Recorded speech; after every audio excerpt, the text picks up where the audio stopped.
Hi everyone, my name's Tom. This is Watercolour Bites, and in this episode we are going to answer the question, what colours do you need? Which ones should you buy? Let's go.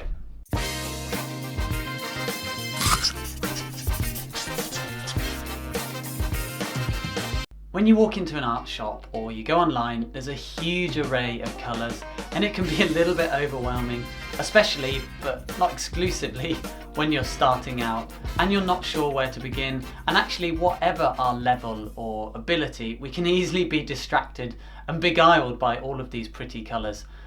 But armed with just a little bit of knowledge and really thinking about what it is that you want to achieve, we can kind of quickly sort ourselves out with some basics to give us everything that we need, and then we can kind of build up from there.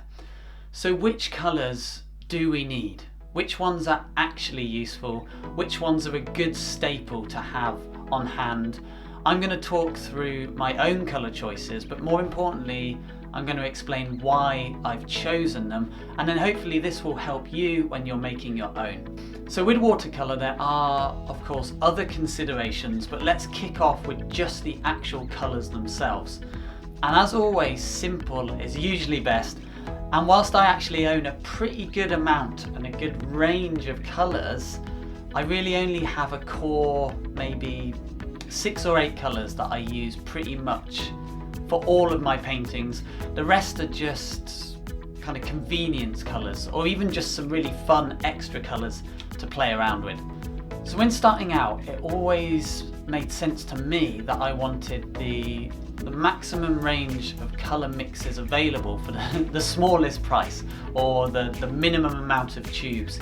And there's also a real simplicity to this approach, which I think is beneficial. And a quick point is that I don't necessarily want the maximum range of colour mixes available for each painting. In my box I have the maximum range of colour mixes available to tackle a wide range of subjects with as fewer tube colours as possible, if that kind of makes sense. And this is also really useful if you have a limited budget, you've got limited space, or you travel a lot, as the fewer tubes you own, the easier some of those things are. So all that said, as a result, I always go for a cool and a warm version of each primary, and here's why. So here's the basic primary and secondaries colour wheel. I've got another video coming out very soon with a more in-depth look at colour wheels, and this is quite a simplistic approach initially, but I think it explains what we're talking about well.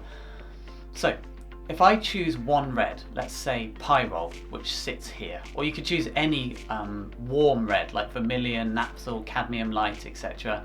And again, a colour temperature is a video to come, but basically warm red is a little more over to the orange side, it has a little less blue in it. And then let's take ultramarine blue, which has some red in it, making a warmer blue. And then I take a new gamboge yellow, which again is a warmer, more orangey yellow, sitting here.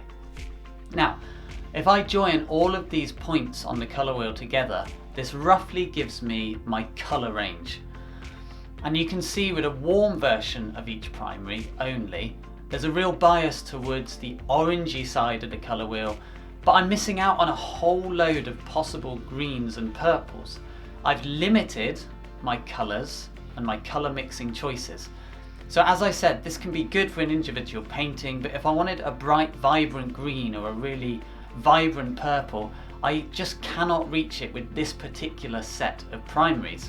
However, if I gave myself just 3 more colours, a cool version of each primary, let's say a very cool greeny blue like phthalo blue, which sits here, a cool red, for me that's usually quinacridone red, but you could also think things like alizarin crimson, even rose madder or a magenta, and also then a much cooler yellow like aureolin yellow or lemon yellow, a high chroma, cooler yellow. Now, if I link all 6 of these colours, the warm and cools of each primary, you can see that I have much more of the colour wheel available to me if I want it. So I do know some artists that get a maximum colour range that suits them, but with even fewer colours than this, by really choosing very specific brands, particular colours that give them a fairly neutral, high chroma version of each primary. But for me, I actually like the flexibility and the choice of at least a cool and a warm of each primary. So for me personally, this gives me a basic starting set of 6 colours of ultramarine blue, some people might prefer cobalt, I'll talk about that in a sec, and phthalo blue, and then pyrrole and quinacridone red, and new gamboge and aureolin yellow. That's great, but what about all of these other colours? Do we need them? If not, why not? If yes, why could we choose to have them? So firstly, there's other versions of the primaries. For example, I also love Prussian and indigo blue, and although they're very intense darks and really lovely rich colours, they are a slightly more dull or greyed down blue, which I can very easily mix using the phthalo, which is much more vibrant, but with a touch of red and yellow in it to kind of grey it down a bit.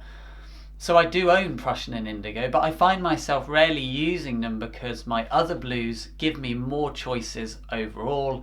And then it's the same with the other reds and yellows. And then of course there's all of those lovely, beautiful earth colours, things like yellow ochre and burnt and raw sienna. And again, these are effectively more greyed down versions of the high chroma primaries that I've mentioned. So high chroma being very intense, and then these earth colours are more greyed down. And so this is a benefit of using those high chrome colours, is that I can create the earth colours or the more muted tube colours from the high chroma versions. Although I will say, as time has gone on, I actually really love having earth colours in my box. But why? So firstly, these are what I would call convenience colours. It's just really lovely and easy having a really nice yellow ochre and a burnt sienna straight out of the tube. It's just convenient. Plus some brands make colours that I can mix very close to, but maybe they just have that little extra something that I can't quite mix and will get it straight out of the tube. And then it's the same with the other secondary and tertiary colours too. Yes, in theory I could mix them, but again, I have a fantastic bright orange, for example, and a really clear, vibrant purple straight out of the tube. I don't always use them, and I could live without them, but they are there to call upon. It's a convenience colour. And again, in some cases, I may be able to mix something close, but possibly not quite the vibrancy of, say, a particular tube purple or orange, or with green. And then, of course, there's just very simply personal preference. There are some tube colours that I just love. If you've got a tube colour you love then and you can't live without, let me know in the comments below. I'm always interested to hear what people have to say. For example, cobalt blue has become, well, it's a staple of many other watercolourist box of tricks, but it's a beautiful, slightly warmer blue, not as warm as ultramarine, but a little bit lighter and a little bit cleaner, and it gives really beautiful soft purples. It's a wonderful sky colour, and actually very recently I've found myself using it far more than ultramarine, so a personal preference, but it's still the warmer blue to kind of offset the phthalo blue. And then I absolutely love a colour by Daniel Smith called Aussie Red Gold. I cannot get enough of it. And I also love Indian Yellow, even though it's sort of similar to New Gamboge but a little bit different. But the bottom line is a good solid start point, a simple range of colours to kick off, and understand why they are so useful, and then you can slowly build from there. You can play around, you can find your other favourites, experiment a little bit. And then very finally, I just wanted to talk about a few other properties that we do need to consider with watercolour, or we can consider. Firstly, there's granulation, which is a very lovely effect of settling pigment. Some colours naturally do this, some don't. Some people like this, some people don't. Again, it's personal preference. For example, Daniel Smith in particular makes some really weird and wonderful colours that do all sorts of amazing granulations and effects. But for the way I work, I actually really struggle to use these colours effectively, but you might love them. And it can be great to buy odd and weird colours just to kind of play around with and have fun with. We then have transparency to think about.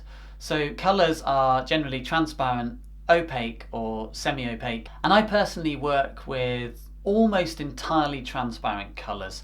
This is mostly because it's very easy to create sludge when we have too many opaque colours on our palette kind of creeping into our mixes. And plus I love the translucent nature of watercolour, and they make also creating deep darks much more easy. I've just done a video on this, so you might want to go back and check that out.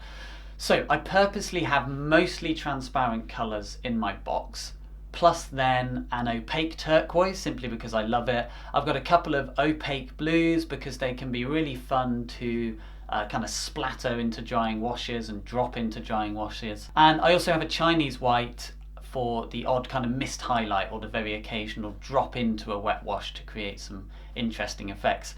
And then very finally, something that is well worth considering in watercolour, and this is light fastness. So basically this is how fade resistant the colours are. So initially watercolour was predominantly used for kind of rendering images for design or print and also sketching. So kind of the longevity and the archival properties of the paint actually weren't really a consideration. As a result, some traditional colours, especially from some brands, they actually don't have a particularly great light fastness and will fade quite significantly over time.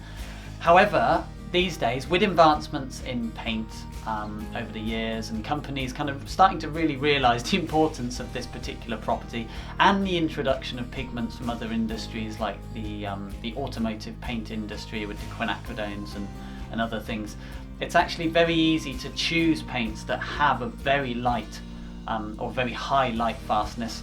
All of the colours I've mentioned in this episode, in particular from my two favourite brands, which are Holbein and PwC, and I've also mentioned Daniel Smith as well.